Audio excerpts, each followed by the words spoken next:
slow to anger, amen, abounding in love, abounding in steadfast, abounding in love, and He relents from sending calamity.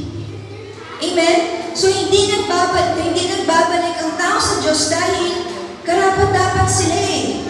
Nagbabalik siya dahil ang Diyos ay puno ng biyaya, dahil ang Diyos ay puno ng habag, dahil ang Diyos ay puno ng pag-ibig.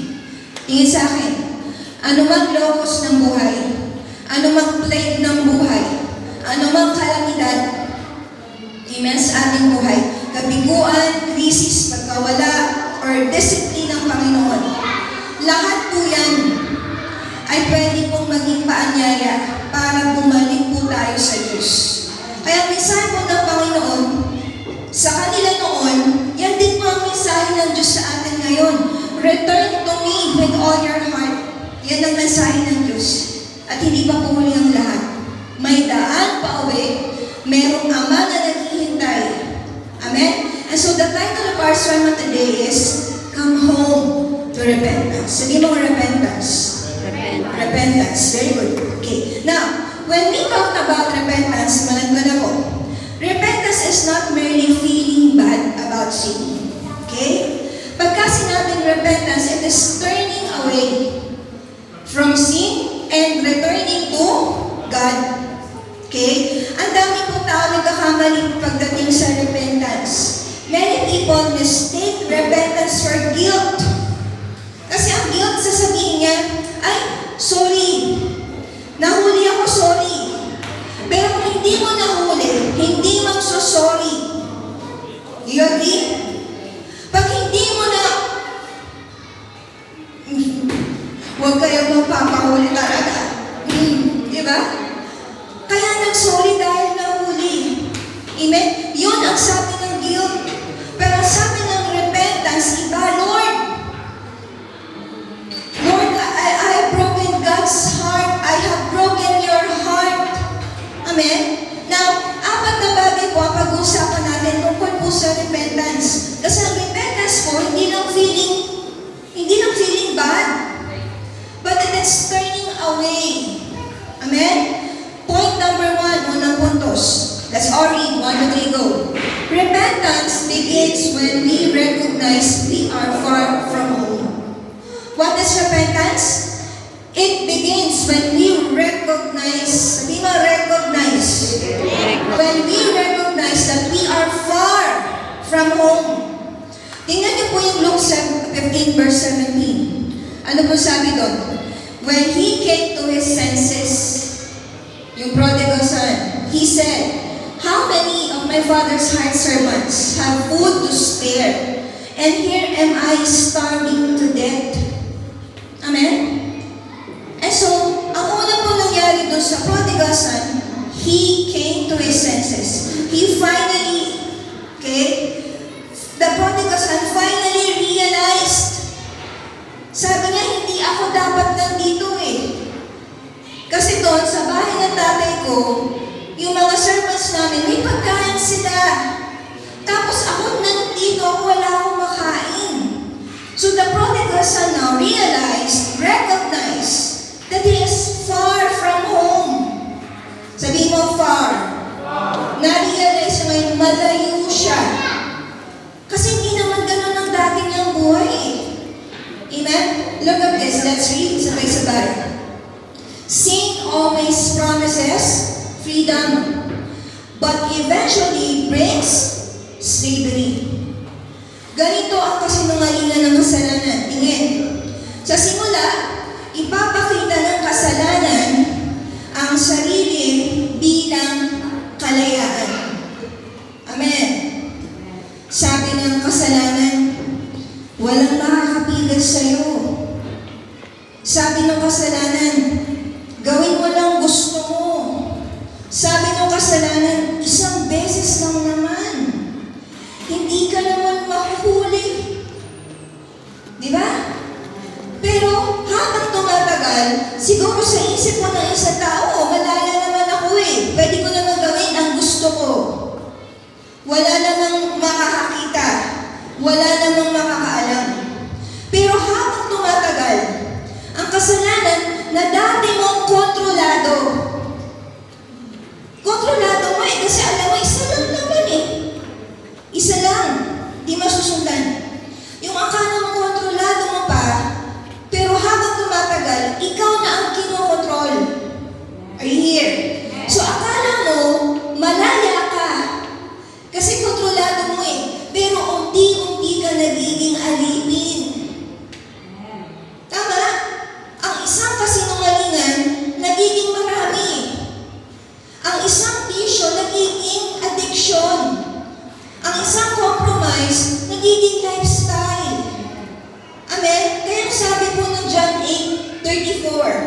Everyone who sins is a slave to sin. Ang kasalanan daw parang pain sa kawit. Di ba? Maaaring mukhang maganda, kaakit-akit sa umpisa. Pero pag kinagat mo na, saka mo lang mararamdaman yung kawit, bumihag na sa'yo, binihag ka pala. Amen? Pero ang mabuting balita, ito po, si Jesus Christ, hindi lang siya nagpapatawad ng kasalanan natin. Tingin sa akin, ang ginagawa ng Panginoon, pinapalaya niya tayo. Pinapalaya niya tayo sa kasalanan. Bakit? Dahil ang tunay na kalayaan, British, hindi magagawa, hindi matatagpuan sa paggawa ng gusto natin. Ang kalayaan po ay nasaan? Nasa pagsunod kay Kristo. Sabi mo, di ba? Gusto ko maging malaya ako eh. Gusto ko malaya ako. Gusto ko kasi malaya ako. Pero hindi na tunay na kalayaan. Ang kalayaan ay ang pagsunod kay Kristo. Nakuha ko. Kagaya ng isda. Pwede isipin ng isda. Baka naman pwede akong mag-enjoy nang wala ako sa tubig. Di ba? O sige, subukan mo. Mabuhay nang wala ka sa tubig. Di ba? So, the more na wala siya sa tubig, ano mangyayari? Eh, di mamamatay siya. Say amen. So, the farther we move from God, the emptier life becomes. Habang lumalayo tayo sa Diyos, sipin mo isda ka, habang lumalayo ka sa Panginoon, mas napupuno ang puso mo ng emptiness. Mas lalo kang namamatay. Pwedeng puno yung bank account mo. Pwedeng successful yung career mo. Pwedeng masaya yung love life mo. Maganda yung mga post mo sa social media. Pero kung wala ang presensya ng Diyos, may kulang pa rin. Bakit? Kasi ang Diyos ang pinagmumulan ng tunay na kapayapaan, ng tunay na kagalakan, at tunay na layunin sa buhay. Kapag lumayo tayo sa Panginoon, at hinanap natin yung kasiyahan sa ibang bagay, amen? Walang makakapuno ng spasyo na yun na tanging Diyos lang ang nagpupuno. Tama? Paano mo malalaman na hindi ka na nawawala? Nagdidrift away. Una, kapag ang prayer po becomes optional. Dati hindi kompleto ang araw pag walang prayer eh. Pag hindi nagpe-pray. Ngayon naaalala lang natin ang Diyos kapag may problema. Ano pa? When worship becomes routine. Maabot ka pa rin. Pero walang puso. Nagsiserve pa rin pero walang puso. Amen? Nasa church ang katawan, pero malayang isip. At damdamin sa Diyos. Ano pa? Sin becomes comfortable. Dati nakukonsensya ka pa eh. Ngayon, wala nang konsensya. Diba? Normal na lang. Hindi na natatakot gumawa ng hindi maganda. Ano pa? Conviction becomes weaker. Dati ang bilis mo magsisi kapag nagkamali. Ngayon, kaya mong matulog. Nang walang pakialam, kahit alam mong hindi ka namumuhay ng ayon sa kalooban ni Lord. Ano ba, alas? Pag ganito ang ginagawa natin, God feels distant. Hindi dahil lumayo ang Diyos. Siya ay nananatiling tapat. Ang totoo, tayo po unti-unting lumalayo sa Panginoon. At kapag lumayo tayo, amen, nawawala yung init ng ating relasyon sa Panginoon. Say amen. Kaya kung mapapansin natin, ganito na yung estado ng spiritual life natin. Amen? Anong dapat mo gawin? Hindi pa huli ang lahat. Ang panawagan ng Panginoon, return to me. Ang panawagan ng Diyos, come home. Look at this. The first miracle of repentance is awareness. Bakit ko sinabing ganun? Bago ang tunay na pagbabago. Okay? Bago ang pagbabalik sa Diyos, may isang bagay na dapat unang mangyari sa puso ng tao. Ano yun? Dapat meron munang awareness. Dapat meron munang awakening. Hindi siya basta emotional moment lang. Amen? Ito yung mga sandali na bigla mong na-realize, Sandali, wait lang. Mali pala ako. Sandali, wait lang. Hindi natin dapat ginagawa to. Sandali lang, wait. Lumalayo na pala ako sa Panginoon. Sandali lang, hindi ko pala dapat ginagawa to. Hindi na pala tama yung pinagdadaanan ko. Hindi na pala tama yung ginagawa ko. Amen? Yan ang tawag doon, awareness. Ang tawag doon, awakening.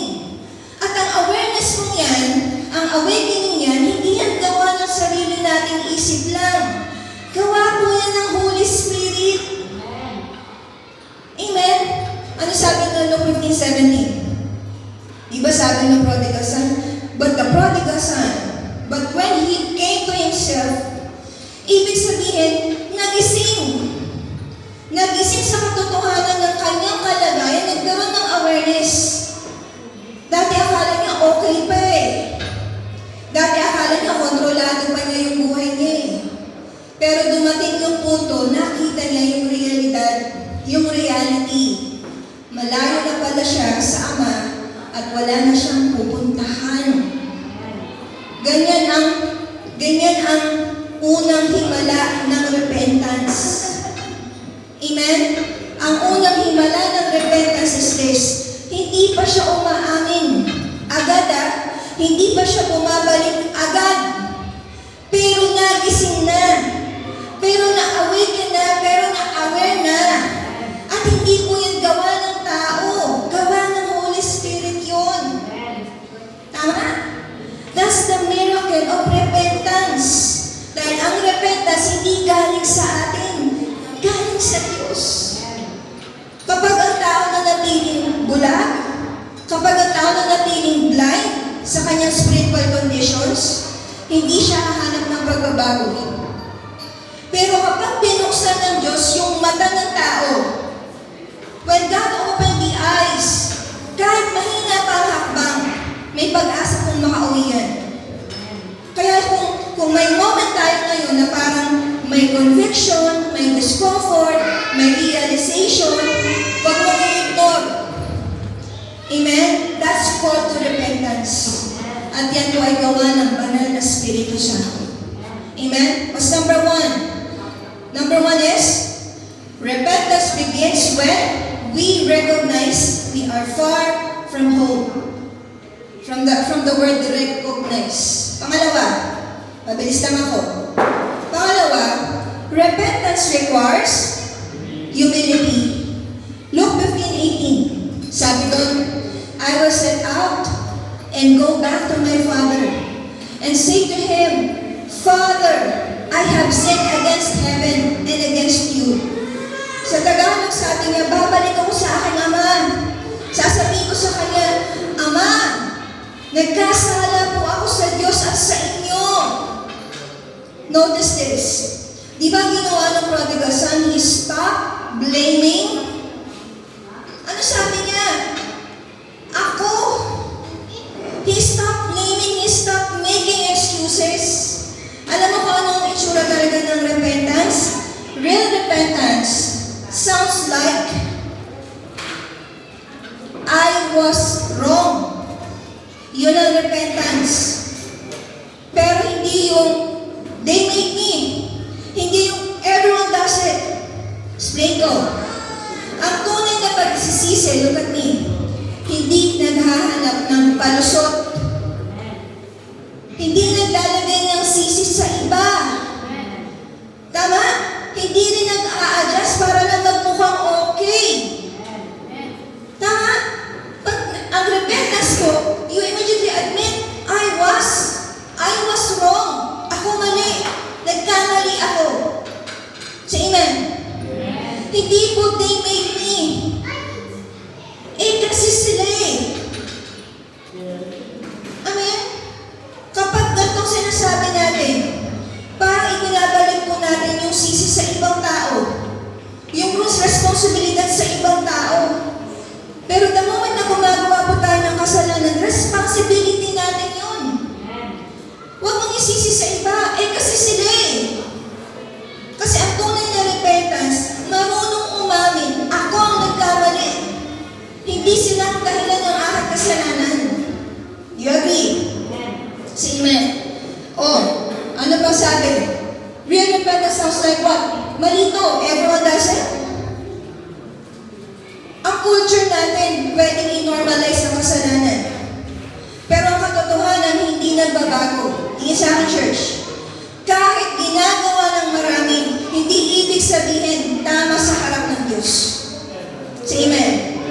Hindi porket ginagawa ng ibang tao, gagawin mo rin. Hindi porket kultura na, tama na, no? Say amen. But real repentance says what? I was wrong. Simple, honest, and humble. Yan yung mga sandali. Amen? Hindi ka na nagtatago.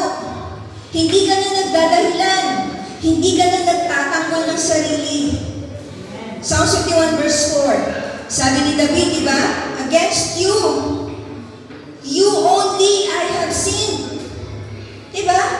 Yan ang puso ng tunay na pagsisisi. Walang excuses. Against you, Lord, I have sinned. Walang comparison. Walang justification. Dahil kapag dumating tayo sa puntong kaya na nating aminin, Lord, I was wrong. Doon nagsisimula ang tunay na restoration. Hindi tayo perfect, pero ready tayo baguhin ng Diyos. Ang doktor, hindi mo siya pwede gumamot ng tao na ayaw magpagamot eh. Ang doktor, kahit anong sakit mo, kung hindi ka magpapagamot, paano ka gagaling?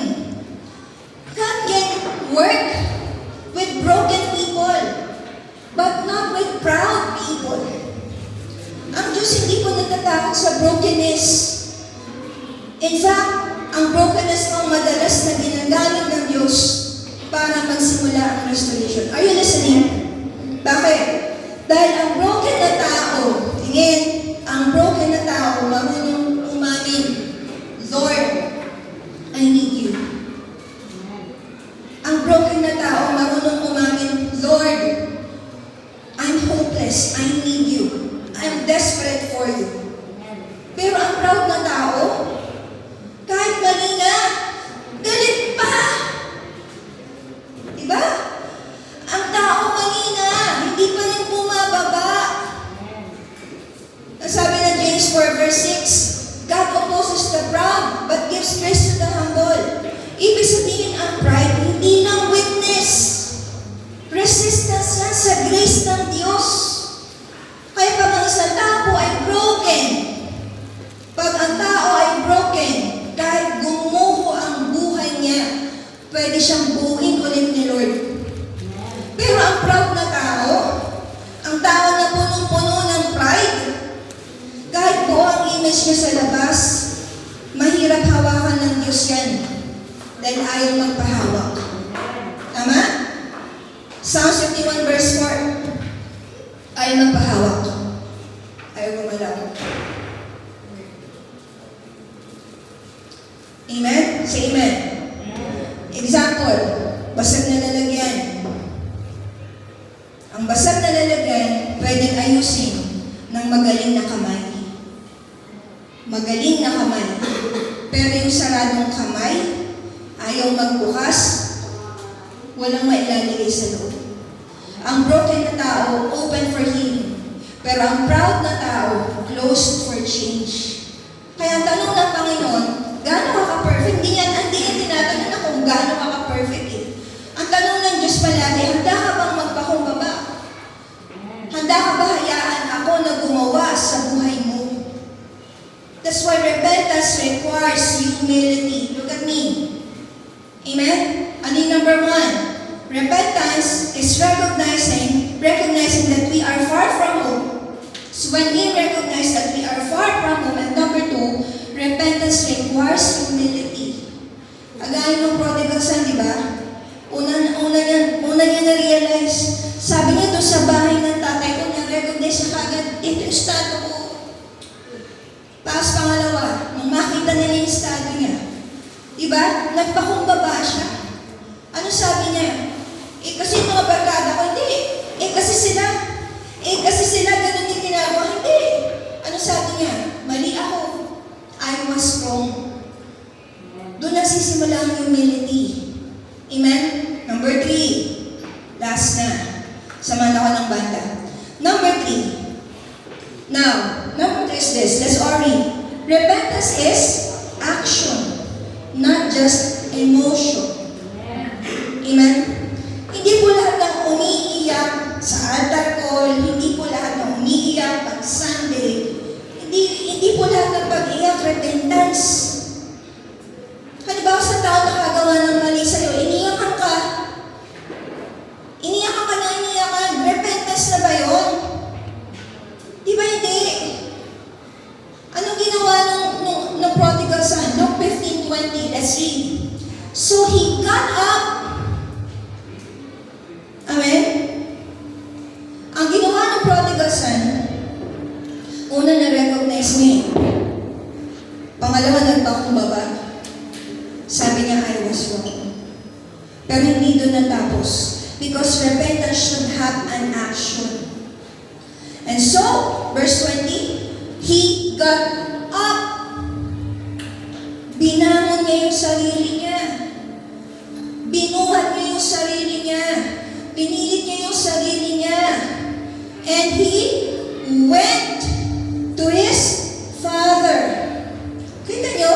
May mga action words dito eh. He got up, he went. Hindi po madali yun.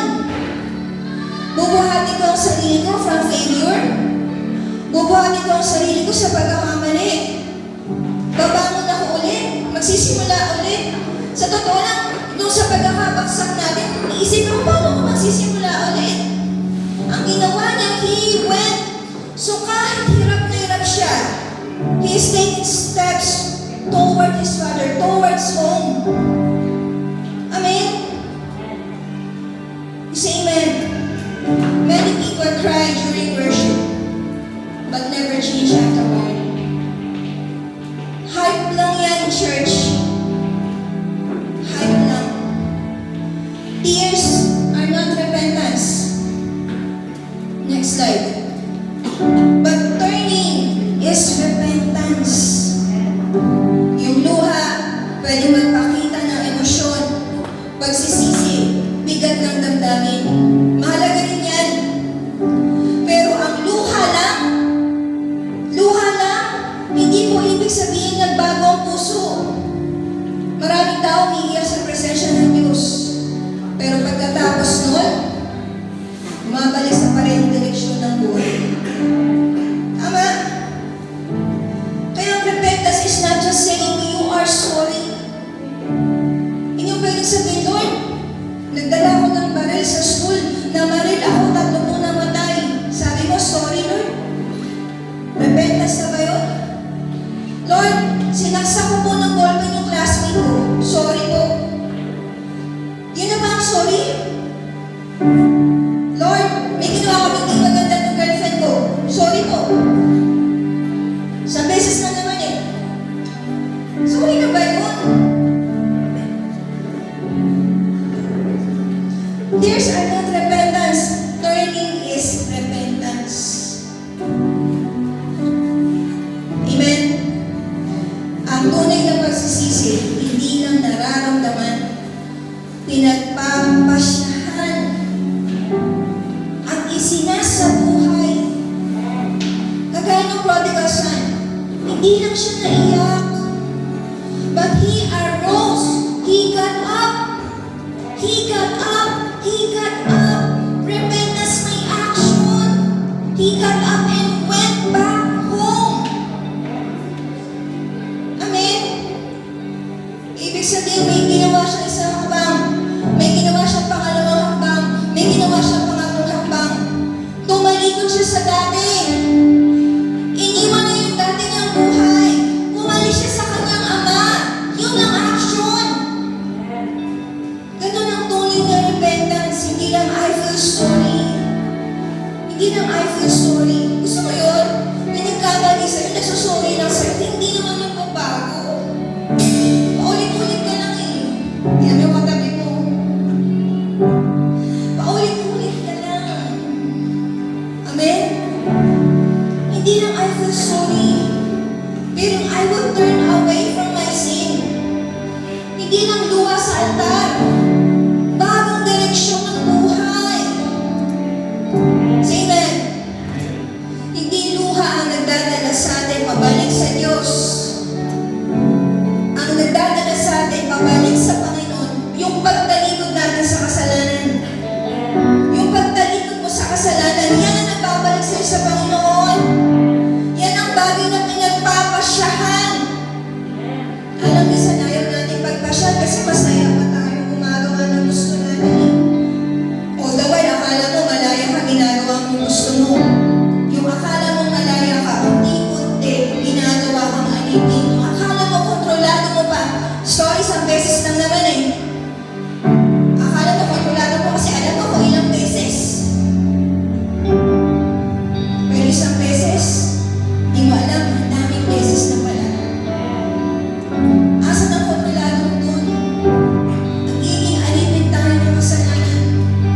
sa'yo sa Panginoon.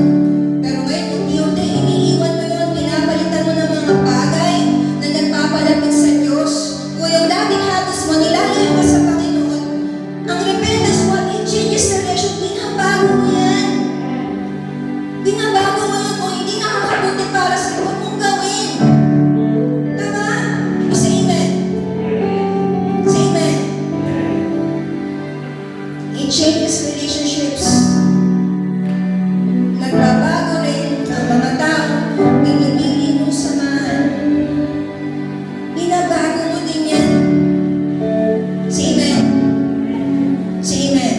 Sa huli, ang tunay na repentance, hindi lang, sorry Lord. Sa huli, ang repentance, Lord, iba na yung direction ko. Iba na yung direction ko, Panginoon. Amen? Luke 15:20. Pag tinignan niyo yung verse, sabi doon, but while he was still a great way off, nakita siya ng tatay niya. And then the father ran to him, hugged him, kissed him.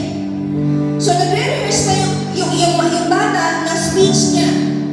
Pero ang Diyos nag-prepare ng celebration.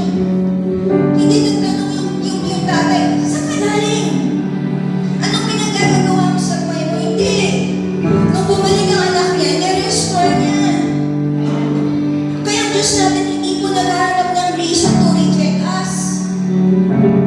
Nagbibigay siya. He's looking for opportunities to restore us. Romans 5:8, no, when we are still sinners, Christ died for us. Anong itsura ng repentance? What true repentance look like? Basahin po natin. Sabay-sabay. Recognize your sin. Confess your sin.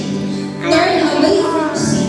Return to God. Receive His forgiveness. Walk in obedience. Yan lang yun. Mamaya. Recognize. Ano gagawin natin ngayong umaga? Ano gagawin natin? We will recognize our sin. Kasi ang tunay na repentance nagsisimula sa honesty. Kapag inamin mo sa sarili mo sa Diyos, may mali. Kapag hindi mo dinideny, kapag hindi mo tinatakpan. Amen? Confess your sin. Hindi lang sa isin, sa panalangin. At sinasabi natin sa Panginoon, Lord, Open ko kaya. pagkatapos ng ano, turn away from sin. Hindi lang pagsisisi, pero pagbabago ng direksyon. Pagtalikod. Open. And then, return to God. Hindi ka lang umalis sa kasalanan. May pinaligan ka, pinaligan mo ang Diyos. Bumalik ka sa tama. And then, receive His forgiveness. Natawag ka ng Panginoon. Kahit hindi karapat-dapat. Hindi dahil mabuti tayo, kundi dahil mabuti ang Diyos natin. And then, walk in obedience. Kaya ang repentance hindi ending point. Bagong lifestyle yan. At ang repentance dapat ipinapamuhay. Say amen. Say amen. Ano ang repentance? Repentance is when we recognize that we are far from home. Number 2, repentance is what? Repentance requires humility. Pangatlo, repentance is an action, not an emotion. Naalala niyo po? Ginawang posible ng Diyos ang makabalik tayo. Kasalanan na hiwalay sa atin sa Panginoon. Pero kinuha ng Diyos yung lugar natin. By dying on the cross, He paid the price. Ngayon, yung daan pabalik sa Diyos, bukas yan.